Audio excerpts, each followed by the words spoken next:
Hi guys, I'm Kate, And I'm Jacob. and today we'll be walking you through Form 2, the Qualified Scientist Form. So this form, it has to be completed before your research begins if your research includes human participants, vertebrate animals, hazardous biological agents, or hazardous substances and devices.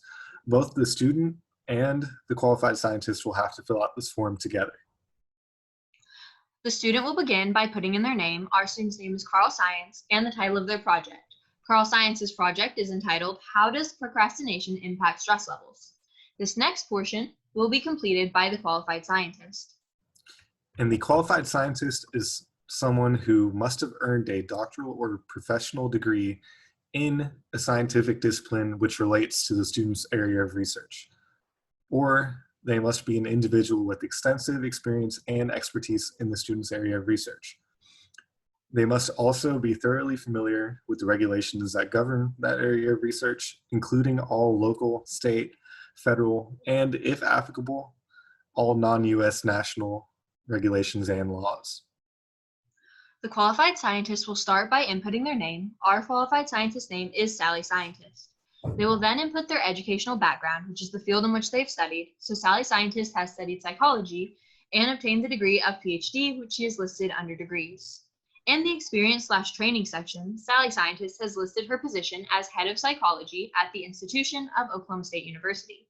She has also listed her address, including the city, state, and zip code, as well as her email and/or phone number. Moving on to the relevant questions. The first question asks the qualified scientist if they have reviewed the ISEF rules, which can be found in the ISEF Rules and Guidelines packet. The fair ethics statement can be found in this same place and will need to be reviewed as well.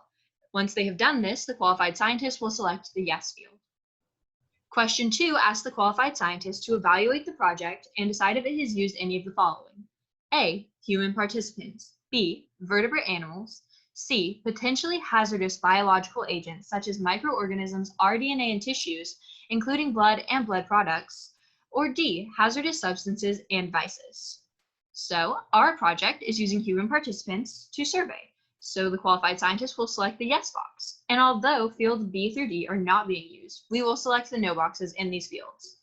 More information about human participants, vertebrate animals, potentially hazardous biological agents, and hazardous substances and devices can be found in pages 6 through 20 of the ISEF Rules and Guidelines. Question 3 asks the qualified scientist to evaluate if this study will be a subset of a larger study. This would mean that the qualified scientist had a large study going on and gave a portion of it to our participant, Carl Science. For us, this is not true. However, if it was, we would simply select the yes field. Question 4 asks the qualified scientist to decide if they will be directly supervising the student. If yes, they'll select the yes field and move down to the signatures portion. If no, we'll need a little bit of information about the experience and training of the designated supervisor. The designated supervisor, they should be someone who lives close to the student and is trained in the area of research that they are currently working on. Yes, so we have selected no and indicated that Cami supervisor will be our designated supervisor and that she is trained in research methods pertaining to our student's project. Moving on to the signatures portion, this box on the left will be completed by the qualified scientist, surveying that they have reviewed and approved the research plan and project summary prior to the start of experimentation and made sure that the student and designated supervisor are trained in necessary procedures. Sally Scientist has printed her name here and will add her signature and the date of approval before research can begin. This form to the right will be completed by the designated supervisor, certifying that they have reviewed the research plan/project, been trained in the techniques to be used, and will provide direct supervision. So Cami supervisor has printed her name, put her phone number and email, and here she will sign and date before research can begin. Okay, I think that pretty much does it for Form 2, the Qualified Scientist form. Have a great day.